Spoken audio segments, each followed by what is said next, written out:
Hey, everybody, welcome. This is David Bush. I'm alongside Jeff Bush, and we're kicking off our webinar today on unleashing exponential growth strategies to double, triple, and quadruple your sales, revenue, and profits. I'm super excited about the next 60 minutes. We're going to get a chance to share some really important answers to unleash exponential growth. Jeff has had a series of successful startups, successful exits. He's going to be able to share some of the strategies and expertise that he's developed over the years of taking businesses from ground zero to exit. And we're hoping that you're going to gain strategies and ideas. And if you're taking notes, hopefully you are. Hopefully you're taking down some ideas and strategies and tactics based upon the experience of others. And I'm just going to fill in little tidbits here and there based upon my experience and leading other entrepreneurs to successful business growth and opportunities and scaling their business. And so without any further ado, Jeff, let's go ahead and just jump in. And what I'd love for you to do is just give everybody a little bit of a snapshot of your background and how you got to this point today, where you're now consulting other entrepreneurs to scale their businesses and grow profit. Yeah, thanks, Dave, for the intro. My experience level, I guess, starting at in my early 20s, I built a company from $500,000 in revenue with 5 employees to about $40 million in revenue. It took about 7 years to get there, but I basically did that through hiring sales reps and doing marketing and designing, developing the products and increasing margins and trying to be profitable along the way. So controlling expenses. So, from 500,000 to 40 million was the first business that I built, and for a friend of mine, and I had a small ownership piece. He sold it, and and then I had an opportunity to do it a second time. I built a mortgage company from zero, just me, to about $12 million a year in revenue. I was making $3 million a year. We had about 60 employees. Same thing though, expand the sales team, increase the marketing. Operations just kind of followed along. But we had about 30 salespeople on the phone selling, and then more recently, I grew OverflowWorks.com, my ad agency, from zero to I sold it at 20 million, and then the next year we did 40 million in sales, and I was still running it. So again, just a big sales team, about 65, 70 employees. So that's kind of my experience level. I built three companies, from two from zero and one from almost zero, all the way up to 10, 20, 40 million dollars, and recently had an 8-figure exit, sold my company. So I got the experience of putting a company for sale and dealing with all that and taking it through an exit. So I left there a year ago. So I've kind of been retired or semi-retired for a year. So that's kind of my experience, just building businesses and doing it through is sales and marketing, basically, products and, running a company, but sales and marketing was the huge growth. Well, what do you see are some of the common constraints or the common barriers for business owners that want to see that double, triple, quadruple, exponential growth, but they're just not seeing it? I mean, what are some of the common factors that you would come back to and say, it's usually this, this, and this, or this, or this? Well, I think it's a limiting belief or limited goals or thinking too small. A lot of times, I think business owners, or, there's this fine line between who's a business owner and who is self-employed.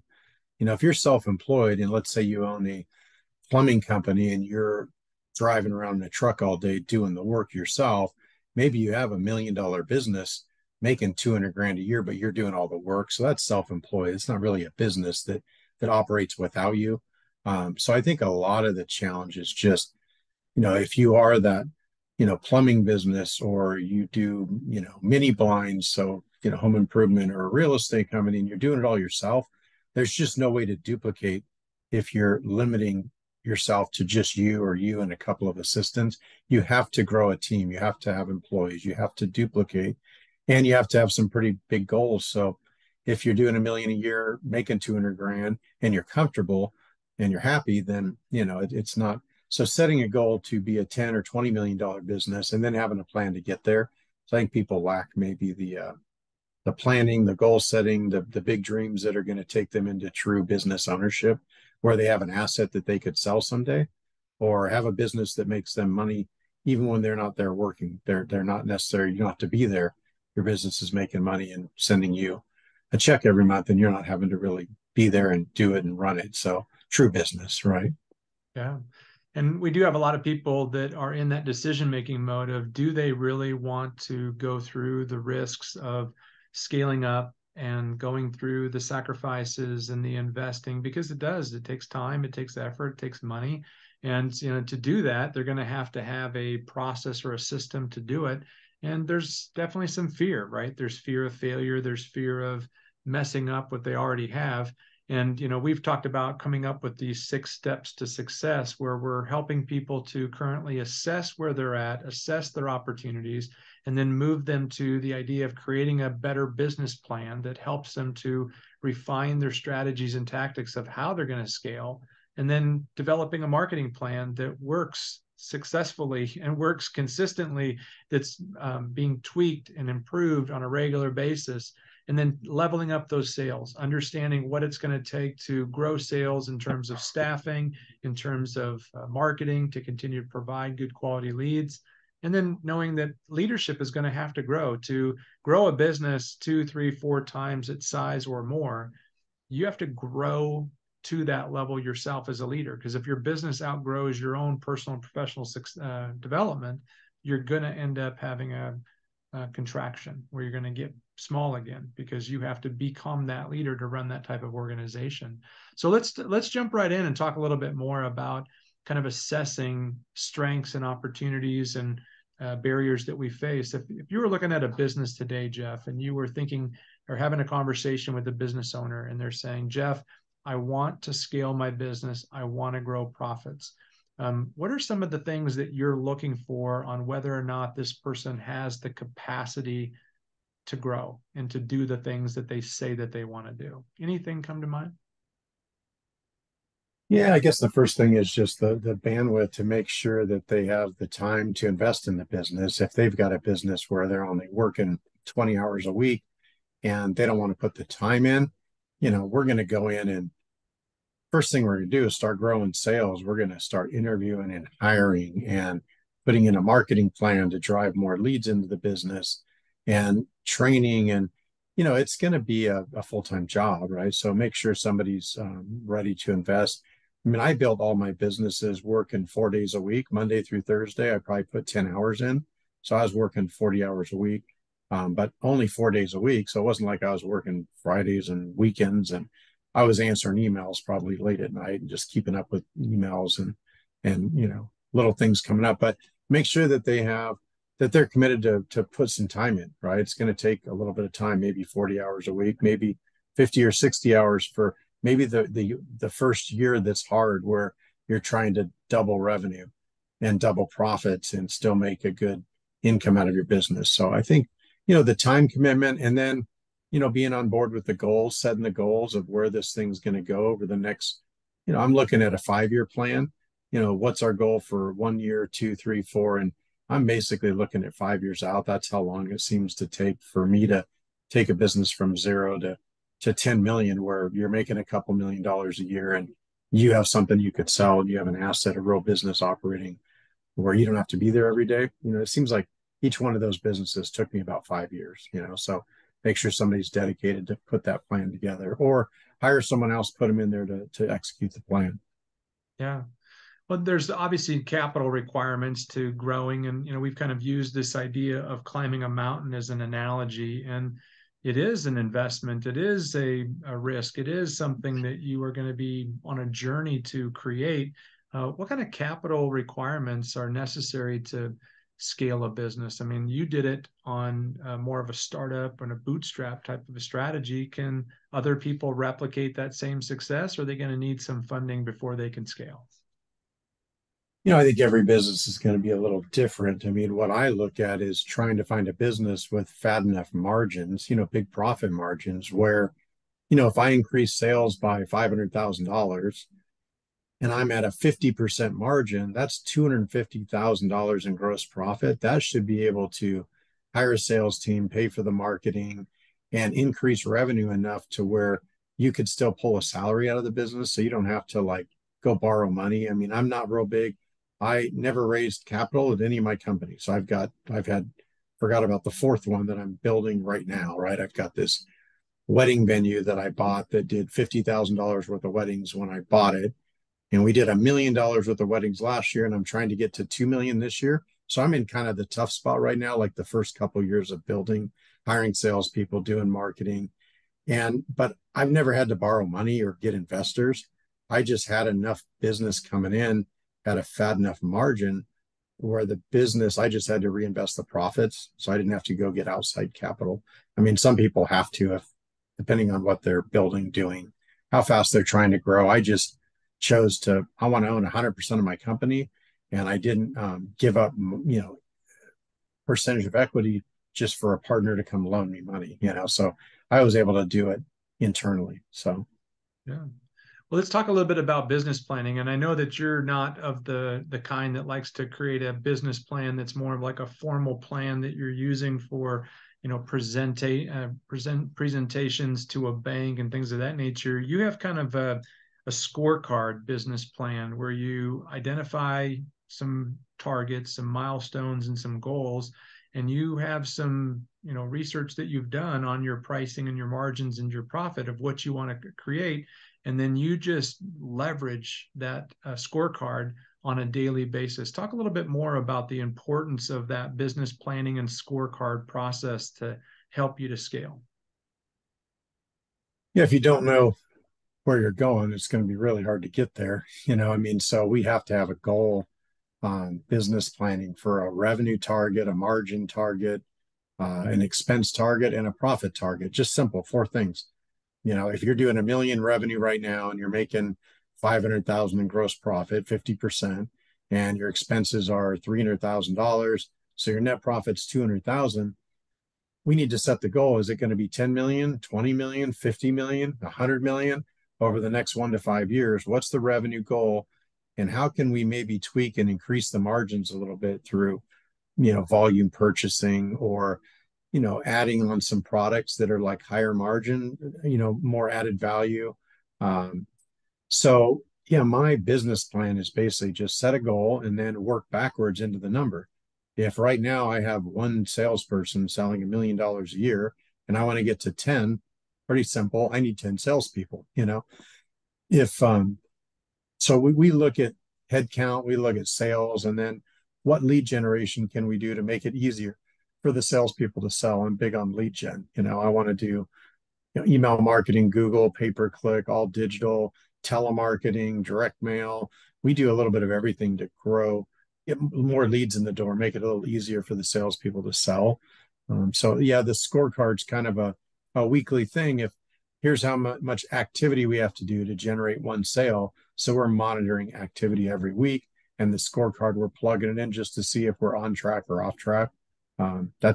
That's basically my business plan, is coming up with those numbers and what they look like, and if it's possible or if something needs to be tweaked or adjusted to hit those goals. Yeah, well, we're kind of in an interesting season right now with a lot of different things happening in the world. Technology is, changing at a very fast pace, and it's kind of disrupting the marketplace. But, you still believe that a business can double its income, triple, quadruple its income in that 5-year period of time. Talk about kind of what you would be looking for in that 5-year spectrum to make sure that the company is able to see that accelerated growth. What are some of the critical success factors that you're going to be looking for? Well, I want to see a good product or a good service. We've got to look at what's your attrition rate of losing customers. I mean, my business that I built to $20 million, we lost 50% of our customers every year. So we knew we had to bring on new business every year just to make up for the loss. It was kind of not a great repeat business. I mean, I talk to people that have businesses where 90% of their clients have stuck around for 5 years. That's phenomenal. So if there's a way to increase the repeat ratio or the frequency that they order, we would really look at that. If you have a business that's getting disrupted in a big way from Amazon, I mean, it might be we'd have to change the product and bolt something on so that Amazon can't copy it and sell it for cheaper and deliver it faster. I mean, depending on the business, there's so many variables. We really want to do a business assessment and look at talk to the past customers. What's happening? Why are they staying or why are they leaving? And how do we increase margins? What other products could we sell and bolt on and package to increase margins? What costs can we cut to get that fatter margin to help afford to build the sales team and the marketing and create that budget and still keep a good income for the owner of the business while it's being built and not have to give up, a bunch of equity just for capital raise. Yeah, and there are so many different ways to market. When you look at the marketing plan of a business that you're going to be consulting, what are some of the key pieces of the marketing plan that you're going to be looking at and tweaking to start generating more incoming quality leads and increase the sales? And the first thing I look at in the offer is who's our target audience? How do we find those people? And sometimes that's a big drill. Like people think, oh, here's who my customers are. And then when you actually get into their database and start looking at how big are they, how often do they order, what areas of the country are they in? Are they out of state? Are they local? Is it delivering a product? So I think looking at identifying who your target customer really is, really spending some time on that, and then finding out where those people, are at. Everybody's on their computers these days, and Google is a big part of all advertising, I think, because everybody's searching, on the internet for everything, right? So I think, obviously digital marketing has to have a play. You got to show up in Google search, pretty much, most businesses. And there's some tricks to that. So, I think we typically would have like 10 different forms of advertising.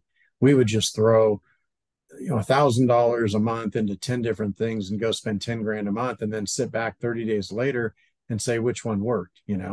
And we would usually find that maybe only 4 out of 10 worked. So we would cut some things out completely and then reinvest more money into the number 1, 2, and 3 thing. Pretty simple math, right? Just but setting up the tracking to figure out what's working, where are our customers coming from, how are they hearing about us, setting up a formal referral network, to work your referrals and get more introductions, warm introductions to leads is a big part of it. So yeah, marketing, referrals. We did telemarketing, direct mail, magazines, trade shows. I mean, all that. We were doing like 10 different things, but at the end of the day, we picked out the 4 that worked best and doubled down on those and cut out number maybe 7, 8, and 7, 8, 9, 10 that were the least ROI.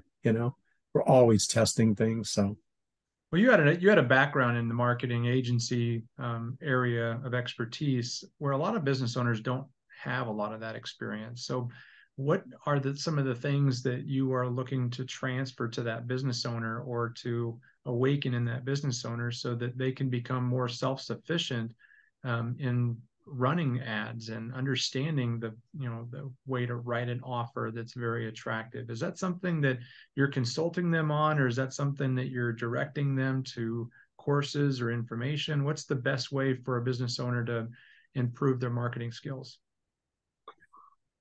well, the first thing I'm always setting up is are we tracking? Do we even know? Like most businesses are doing some form of marketing, and maybe they're spending $2,500 a month on a magazine, and they've been doing it for a year, and they have no idea how many calls they got and how many new customers they acquired. You spent $30,000 for the year, and you got one new customer for, $10,000 in revenue. That's a big losing deal. So I look at marketing more on lead gen. What's my cost per lead? What's my conversion on that lead? So what's my cost per sale? And then what's the lifetime value of the customer? So can I spend $1,000 to get a new customer? Well, if they spend $10,000 a month, absolutely. If I'm in a high margin, 50, 60% margin business, I can absolutely ROI that marketing. So I always go to what have you been doing? What's working? What's not working? And if we're going to go try 5 new things, we need to build it out where we can track it, whether that's a toll-free number where the calls get recorded and all different phone numbers, we can track the leads coming in.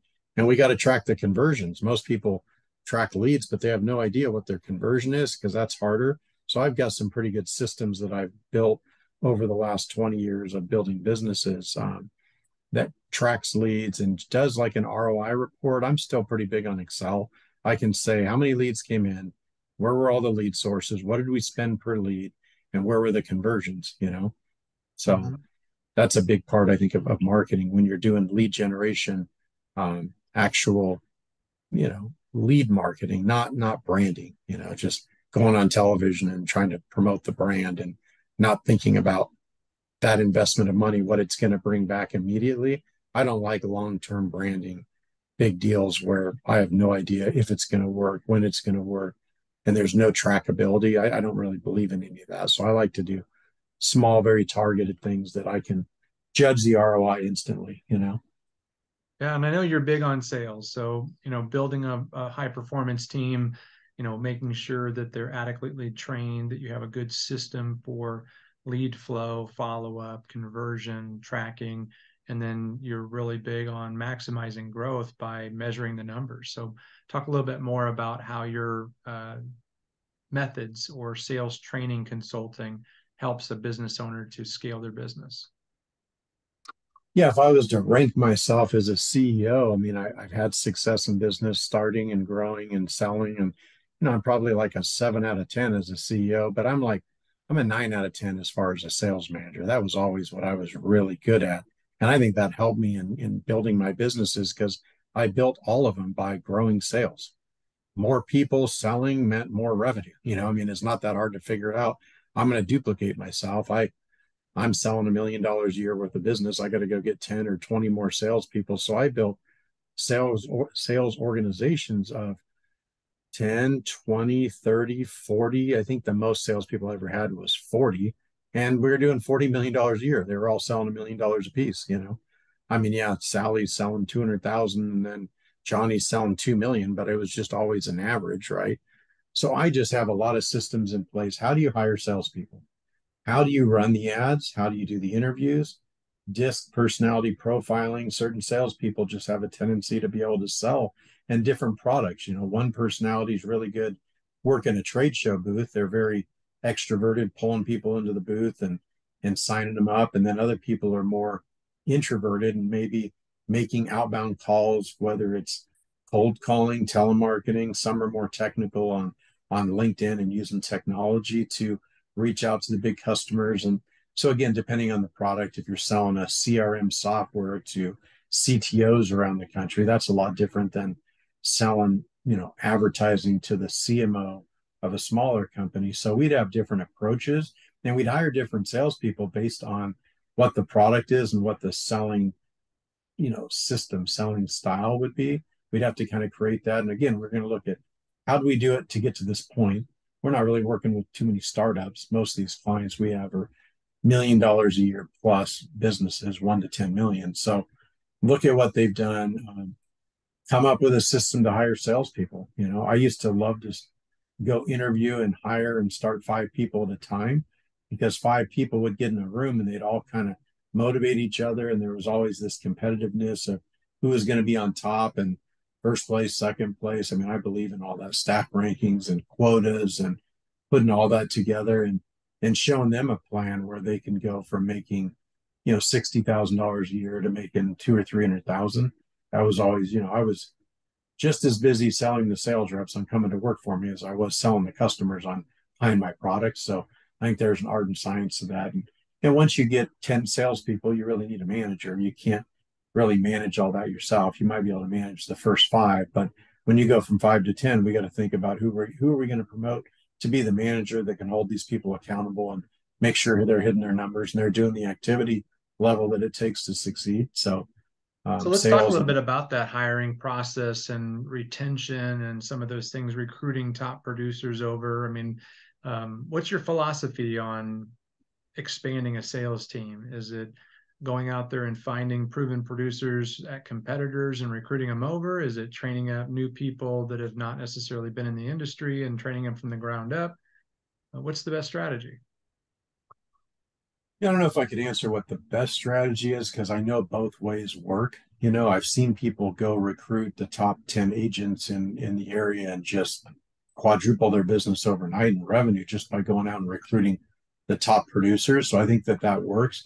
I would say that 90% of what I did in all 4 businesses was more homegrown, kind of I'm hiring people paying a minimum wage, which in California, I think it's 15.50 an hour. So is it, I can't remember if it's 26 or $28,000 a year base salary plus big commissions. So I was always small base, big commissions.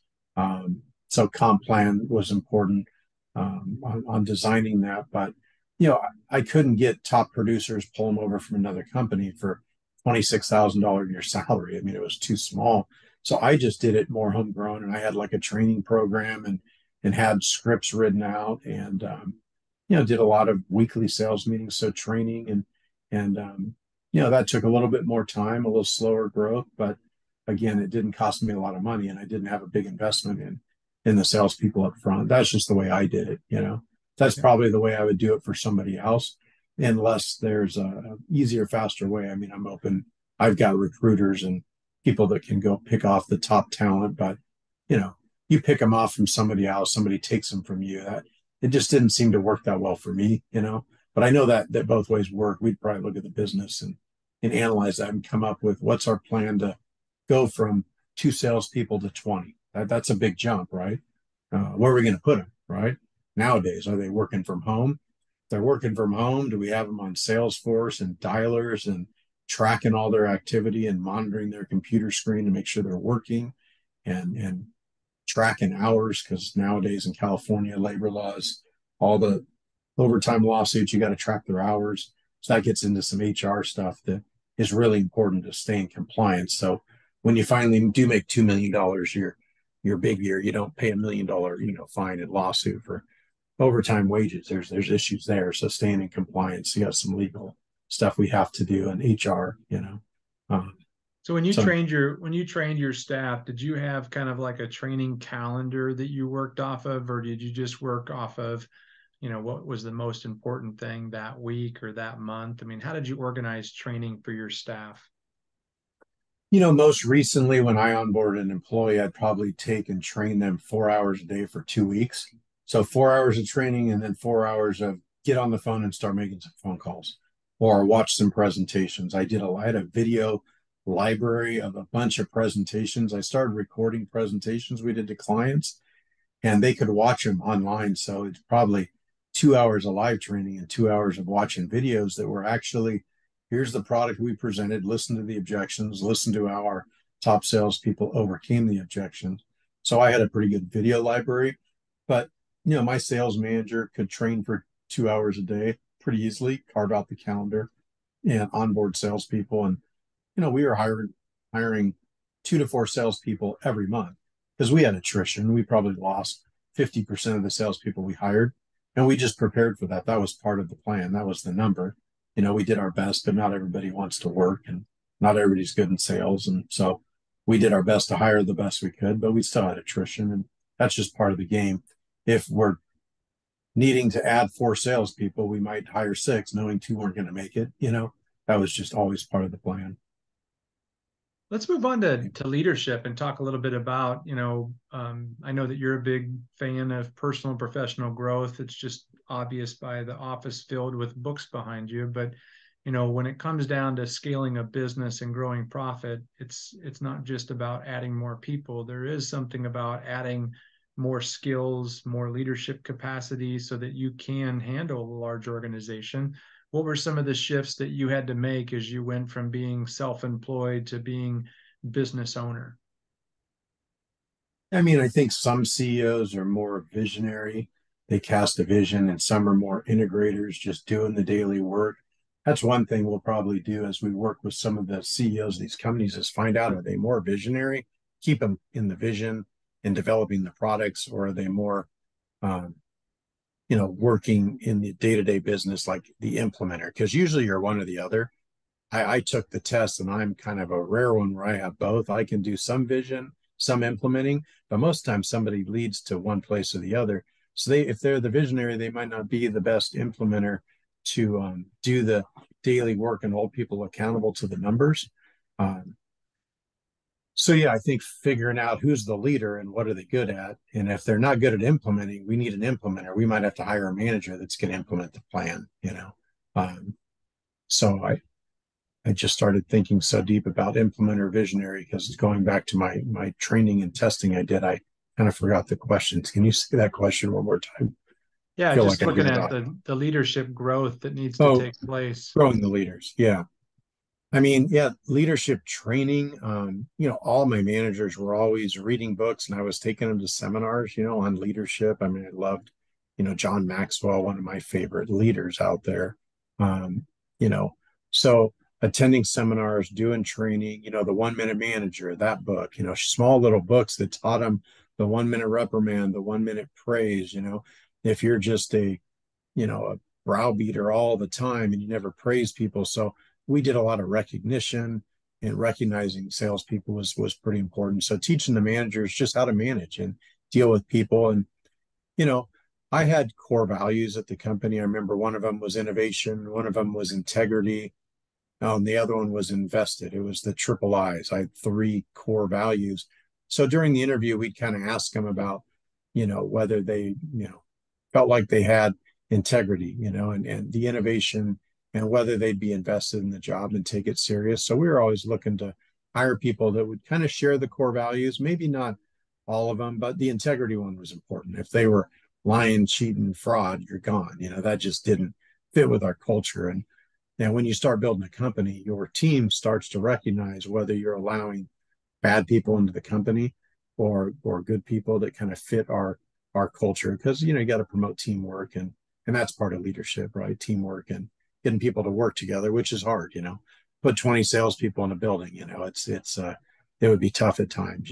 But you know, kind of a team process and the admin team against the sales team. The sales team's making all the money. The admin's doing all the work. There's a whole science behind, working your admin team that, they're all making 60 grand a year and salespeople are making 120. And they're like, we're doing all the work over here. Why do the salespeople make all the money? Well, here's your job offer. You can move into sales. You're going to go from 60,000 salary down to 25,000.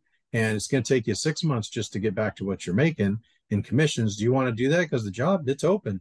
Go apply. There's the salesman, so it's like working that angle, just setting up camps inside the company, the sales camp, the admin camp, the accounting finance camp, HR. It was, whatever. You're dealing with people, there's challenges there. So becoming a leader and learning how to deal with all this stuff is important. And not everybody's been trained on that. So we are big on, quarterly seminars, going off site, and reading books together and, presenting the book to the group, so getting the management team on point. That's great. So as we navigate into the sixth and final step, operations is a big part of growing and expanding and scaling a business. And what would you say are some of the key operational systems? I know that you used a professional employment organization as an operational strategy. You used a CRM strategy. Any other strategies, systems, or technologies that you would say are crucial to scaling a business? Yeah, there is so much technology now coming out every day, and it's like, which one are you going to use? I think everybody just has to pick one that they're comfortable with, that they can implement and train on. My experience is when I was hiring an operations manager to grow operations, one of them you liked this system, the other one liked this system. So I didn't get as involved in operations. I mean, I had 35 employees in my operations department at the company I just built and sold. But I just had a manager and let them have kind of the free reign to go, buy the technology that we needed. I mean, everybody had, Microsoft Office and, email and Excel and Word and Outlook and calendars. But now with, Slack and just all the different, CRMs that are out there, whether we're going to use, Salesforce or Sugar or, all the different things to pick from. I would always just find the one that seemed to be the most popular in the area because as I was adding employees, it was important that they had a little bit of experience in the software. So I would just pick the ones that were like the most common. And I don't know if we ever used technology to its full extent. We were probably on half throttle most of the time. I just had such a big sales and marketing engine that we would push through. And it wasn't the technology that really built our company, but it did hold some things together. But I relied more on my operations manager because just wasn't my thing, you know. I'm going to be the CEO and I'm going to be more involved with driving revenue and marketing and let an operations person run the operation and get the technology and software we needed, you know. And they would, come to me with a budget and, hey, if we do this, I think it's going to save this much money per year. Instead of having to have 4 people in the data processing center, we'll only need 2. We'd look at salaries, do the ROI, and make decisions. So we bought a lot of things through the years and implemented it. But that was Talk a little not bit my. about the professional employment organization, because that's a new concept that has become more and more popular with growing organizations. But what's the plus and minuses of leveraging a system like that? So I built one, two, three out of the 4 companies through a PEO, private employment organization. It was Jevity, it was Trinet, it was Namely. So I just needed a really easy way to onboard employees, and I wanted to offer a good benefits package. And I also wanted to stay in compliance. And the rules were changing so much, it would be hard to have a HR manager in house that was responsible for all of that, getting the best workman's comp rates, getting the best health insurance at the best price. So I just joined these PEOs that had hundreds of thousands of employees on board and kind of rode on their coattails. And they would, every time a rule would change in California, which was like every month, I didn't want to have to deal with it or leave myself open to a lawsuit. So they would come in and adjust minimum wage for everyone, or let us know we need to get this signed, or during coronavirus, geez, there was so much coming out during coronavirus. I sold my company right in the middle of that, and we had to navigate through it, for about a year and a half, 2 years. While that was going on, I was still running the company, and there were so many things coming out of paid leave and coronavirus leave and bereavement, and all of the gender stuff, the DEI that was coming out. I mean, I just let them dictate, what do we need to do to stay in compliance? I'm this sales and marketing engine. We're driving revenue, but we've got to stay in compliance. So it just helped me. And I liked it. It made it very easy to onboard employees with a great benefits package. So I didn't look like such a small company. That's great. Well, I know that you have a passion for helping other business owners to grow their profit and to scale their business. And so talk a little bit more about GrowMyProfit.com and what it is that you really feel like that we can do for other people that want to scale their businesses. Yeah. So after selling my company and taking a year off, it was like, hey, what do I want to do next? And I went out and looked at 20 businesses for sale. And I thought about just buying another business, buy a business doing 1 to 5 million in revenue for X multiple and growing it.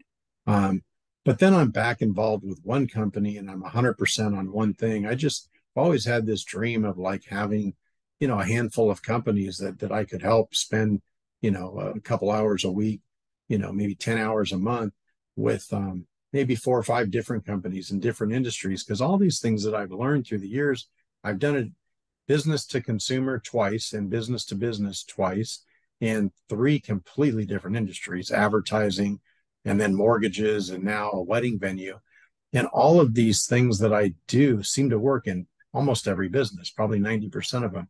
So I'm really excited to just help CEOs grow their businesses faster and kind of come along for the ride.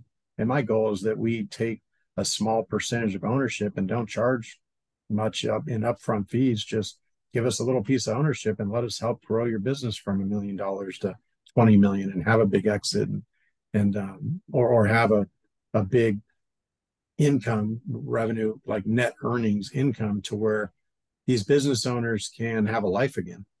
Hire a CEO to run the company and back away. Maybe you're only in there 2 or 3 days a week. I think that's everyone's dream, is to have control over time and money. And when you're self-employed, small business, I don't think you have much control over either one. You might be making a decent income, a couple $100,000 a year, which is not a lot anymore with the price of houses, gas, food, insurance, and utilities. Dear God, nowadays it doesn't even seem like you can live a good life making a couple hundred. So, you got to get up to making $1 million a year, but to have the time to, take a lot of vacations and take 3-day weekends and build a business that's solid. So I'm excited to like work with people to get them to that point where they're actually enjoying it instead of such a grind. And feeling like you're not going anywhere. I mean, I remember the years where we didn't grow a lot were kind of frustrating because I'm always just, I want growth. I want to see it get bigger. I'm putting all this time in. What I'm doing, is it working? And we would double sales 5 years in a row, 1 million to two, two to four, four to eight, eight to 16.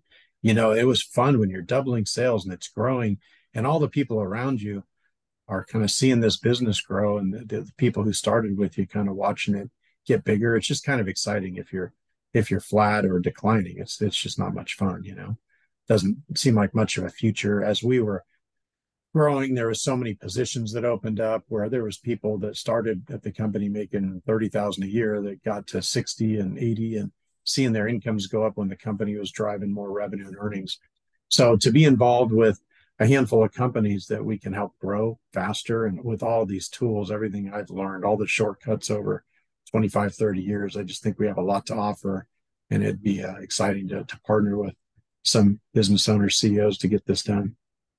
Yeah. So there's live and virtual event opportunities. There's consulting packages for organizations that want to be a part of what it is Grow My Profit's doing. And then there's also the strategic partnership opportunity. And so when it comes down to, providing expertise, Grow My Profit has a lot of it and a lot of tools to help you to simplify the growth process and to scale faster, easier, and with less time than doing it on your own. If you'd like to get more information about what Jeff and I are doing at Grow My Profit, you can just go and complete a free online business assessment. Gives you a nice snapshot of currently where you are, and it gives us an opportunity to have a consultation with you to just talk about where you're at, where you want to go, what's holding you back, give you some perspective and ideas, and then share with you some different ways that we can partner. So as we wrap up here, Jeff, I just want to have you talk a little bit more about to the person that's maybe out there, they've gone through some failure, they've gone through some ups and downs like every business owner typically goes through. What kind of words could you give to them from the top? You've had a chance to reach a new peak, and you're able to see a different view than you saw before. You've gone through failures, you've gone through the ups and downs and all arounds of COVID and other things. What kind of words of encouragement could you give to the person that's watching today, despite the ups and downs they've been through, to take that action and to go after that next peak, whether that be 2, 3, 5, 10 times what they're doing now? What words of encouragement could you share? Well, I'm big on goal setting, and when you have a big goal and you don't reach it, something goes wrong, the market changes, or interest rates go from 3% to 7, like all the different things that can affect your business. Amazon took all my customers away. I mean, there's a lot of challenges. So, but I think if you have big enough goals and you just keep your eyes on them, just understanding that when you do have a failure, it's not like it's over. It's like you're starting over, but you still have that goal, and you're still going to like try to reach it and achieve it. Um, when I owned the mortgage company, and I went from making $3 million a year, net profit, to like, losing the business and losing everything. I mean, it was horrible. And that was in 07, 08, but I never lost hope of the goals and dreams, and knew that I could do it again. So just to start up again. And I remember getting some advice when I was going, through a pretty tough time, pretty depressed, that I had lost everything in this business I worked so hard to build. And it went under. The market just changed radically, and we lost 90% of our business in a few months. Somebody told me, well, Jeff, if you're walking through hell, just don't stop. you know if you stop, you're going to burn, right? Just if you're going through hell, just don't stop, keep walking. And that was great advice, just to keep going. Sometimes to have somebody in your corner, and I had a few people that were pretty important in my life that kind of kept me going and motivated me. And it's good to have, I don't know if you want to call it a coach. In our case, it might be a partner, right? That's just convincing you to keep doing it, and let's reach for some new goals. And sometimes it's just the action to keep going. And that takes a lot. It's easy to give up when your dreams are kind of bruised. But most people that have big success in life, making millions of dollars a year, they've had some failures. I don't know anybody who's like, oh, success, all five of them, in a row. Usually there's some downside, and pick up pieces and move on. So to keep that motivation level and keep some people in your corner that are going to be positive and lift you up and let you know you can still do this and still keep your eye on those goals. And just, I had to rebuild, and it took about 4 years, but 4 years, goes by pretty quick. So let's do this and just get into action. Wonderful. Well, thanks so much for your time, Jeff. And thanks everybody for joining us today, whether you're watching a recording or watching it live. We're excited that you're here. And we hope that you head on over to the website, growmyprofit.com, and complete the online assessment. Check out some of the videos and blog posts and other things that we provide there. You'll see lots of different tools and motivation and education on our site, as well as love to connect with you and talk a little bit further about how we can scale your business and grow your profit. Thanks so much, everybody. Thanks, Dave.